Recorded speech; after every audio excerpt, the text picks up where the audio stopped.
G'day everyone, and welcome back to my little machine shop. Today's video will be part 4 of the large oscillating engine build, and today we'll be concentrating on the flywheel. Now the flywheel is made out of two components, or actually two pieces of different material, and one is a copper ring and the other is this bit of brass plate. Now we buy the brass plate in as flat bar and then just dock it to length, so it's roughly, I think it's 4 inches by 4 inches. So what I need to do today, I need to mark out the brass plate, obviously, find the center of course, so diagonal lines, find the center, use my good old-fashioned spring divider here to work out the PCD. Now the PCD, as you know, means pitch circle diameter, and the PCD on this today is 59.53, and there'll be 6 holes evenly spaced around that PCD. Now 6 holes is easy to do because 6 easily goes into 360, doesn't it? Okay, so let's have a look how I'm going to do it today. So there's many ways that you could mark out this brass plate. There's at least 4 ways that I know of. There's probably more, and I'll show you some of it here. So I've drawn it on a piece of paper, and of course the circle is the PCD, it's not the outside circumference of the flywheel. And quite simply, once you find the center, you could actually scribe out your PCD circle. Starting from point 1, you could mark 1A and 1B, move up to point 2, mark 2A and 2B. Now, we do that because we know that pi is 3.142, which means the diameter will go around the circumference 3.142 times recurring, okay? However, the radius will go around 6 times. Now this method will work, however, it's a little bit inaccurate. You will induce an error because it's not an even number, okay? But it's one way that will get you out of trouble. Righto, so the next way we can do it is method number 2. And once again, we diagonalize to find the center of the plate. And then using our 60-degree square over here, okay, and putting the blade in here, we could actually slide that along the bottom of the plate and set that up to 60 degrees and mark 60 degrees and flip it over and get the other one. And the point of intersection of where this 60-degree line intersects the outside PCD at points 1, 3 and 4 would be your positions, of course, and one horizontal line straight across the guts would get you 2 and 5. Okay, so that's another method of doing it using a 60-degree square, and that's because we know 360 degrees for a circle divided by 6 equals 60 degrees. The next method, probably a little bit more accurate. If you know the exact measurement of the distance here between these 2 points, so in a CAD system or using mass of trig, and you can work that out, okay, you can easily step off those points very accurately, okay, around the perimeter. All right, but once again, any sort of stepping off, you tend to get an induced error if you're not careful. Okay, now method 4 would be to use a protractor, okay, on top of your part as well. Well, that leaves us for the last method, guys, and I think this is the easiest method. Is to, if you've got a manual milling machine with a DRO on it, use the PCD function in the DRO. Or if you have a CAD CAM system and you know those points around the circle, okay, or using trig, you can also use the DRO to do that. So let's jump on over to, I'm going to take my plate to school and drill that with the DRO. It's probably going to be a bit easier for me than doing it on my manual machine here. And then we'll come back to my shop and do all the lathe work, all right? And make a mandrel and all that sort of thing to hold this, to machine it. Okay, so let's get into it. Let's start the action.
got the part in the vise here. I've got a little bit of aluminium held in the jaws of my vise, of my bench vise.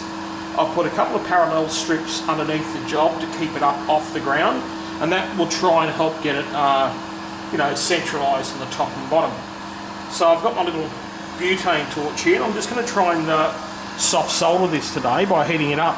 Now the reason I've left it on the mandrel is because as I heat this ring, I reckon it's going to expand and fall off. So I've nearly got it hot enough here. Now the ring that I'm using is an old ring that was discarded at the high school, and instead of using a new one, I'll try and use the old one. I believe it may be contaminated with a bit of Loctite on it, so I've got a fair bit of heat in that now. This little blue butane torch does lack a certain amount of punch, that's for sure. It would have been nice if I had the oxyacetylene torch with a number 8 tip or a number 6 tip, and just gently, but look, that's starting to flow now. As long as I chase it up, and as you know, solder works best with capillary action as it sucks its way through. Alright. So I'll just come over here now and try and get this other side. And just chase that around.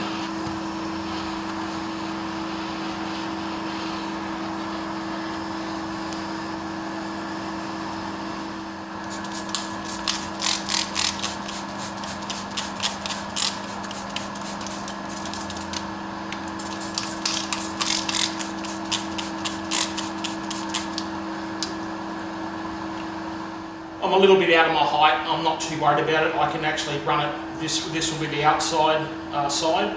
I've kept it on the mandrel even while I was soldering it. So what I'll do now, I'll put it in the lathe, and I'm just going to take a clean up pass on the inside and outside of here.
Here is our completed flywheel. I've given it a little bit of a polish, a bit of a tickle up. You can see my soldering wasn't that good. I just wasn't getting the heat into it that I would have liked. I really need one of those, either an oxyacetylene torch at home, but that's just too much hassle to have. Or I actually need to buy one of those yellow, I think it's called Mavgas torches, which of course gets you up in a bit of a higher heat range. I think when I was trying to solder that with the mandrel attached, it was soaking a lot of the heat down into that base plate as well. But anyway, look, it's on there. It's not going to move. I've given it, like I said, a bit of a polish on both sides. I'm rather chuffed with it, actually. It looks rather good. I'll probably use that side facing out. I'm not sure yet. Yes, I think that would probably be better, this side facing out. And there's the mandrel that I machined earlier. And you wouldn't believe it, that was a little bit of off-cut steel that once again I found in the coolant tank of the old Colchester. I thought, look, I'll keep it. And it must be in free machine grade, because it really cut quite nicely actually, and it was good enough to the mandrel here today. And you saw I took some pretty beefy cuts on that base plate. I just full width the tool and just fed it in. Of course I didn't feed it in too savage because I wasn't holding on by much, but you could see the chips peeling off in the footage there. So yeah, I'm rather happy with that, guys. So look, once again, thank you for following along. I hope you've been enjoying this little build series. It's something different than what I would usually do before I move on to doing some IC engines on this channel as well. I'll throw up a couple of little photos here at the moment. This is the next engine I'm thinking about working on, which is called a Bolero engine or something like that. And one of my students is keen to do it as well, and I showed him the old plans that I had. I found them online, and another teacher in New Zealand gave me some hand-drawn plans, and my student's name's Chris, and Chris has gone off and drawn it in CAD, and he's a little gun, I tell you. So have a look at these photos and tell me what you think. Alrighty, so look, thanks again for joining on, and we'll see you next week here on the Aaron Engineering channel. And next week we'll be working on the crank wheel. Okay, so the crank wheel and fitting it to the rod and making a little end, or a big end actually, connecting rod coming off the side of that. Okay, a journal actually is the word I was looking for. Okay, thank you, and see you next week. Bye guys.